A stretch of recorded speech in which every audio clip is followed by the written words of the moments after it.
Hey, ACP coming at you with Adventures in Model T Ownership Part 2. How the transmission works, or so we think.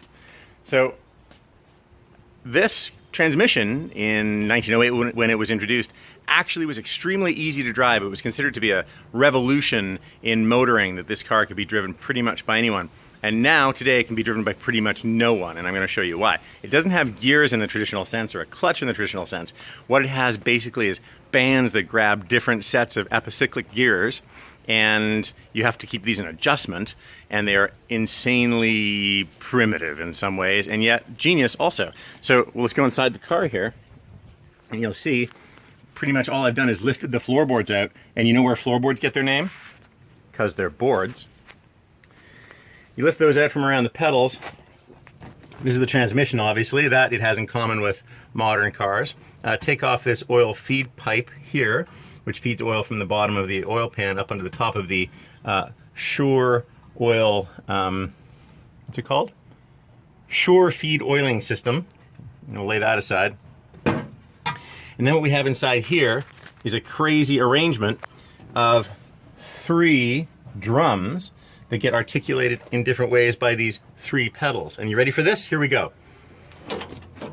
When you're in park, which is back here, that puts the parking brake on and articulates this pedal, this left side pedal, into neutral effectively. Now this pedal is the high-low pedal. When it is allowed to fall out this way, that's high gear, and then when you press it forward and it engages the center drum, that goes to a lower ratio gear. Those are really your only 2 gears. That's what you got. That's high and that's low. And then this pedal is actually reversed, and it grabs the drum in front. You have to sort of have this pedal in neutral, the high-low pedal in neutral ideally, and then press the reverse pedal and the car backs up. It's kind of a surreal feeling, actually. I have done it a little bit now, where you just press one pedal midway and the other pedal the other way, and then you're going in the other direction, controlled by your hand throttle. And then this pedal, and this is the real reason I'm in here right now, I mentioned the car had no brakes. This is your brakes. This here is the entirety of the braking system of a Model T. You press this pedal and it basically just grabs this drum that stops, in theory, the transmission. So what I've been doing is adjusting the brakes, and here's how you adjust the brakes on a Model T. More brakes, less brakes, more brakes, less brakes.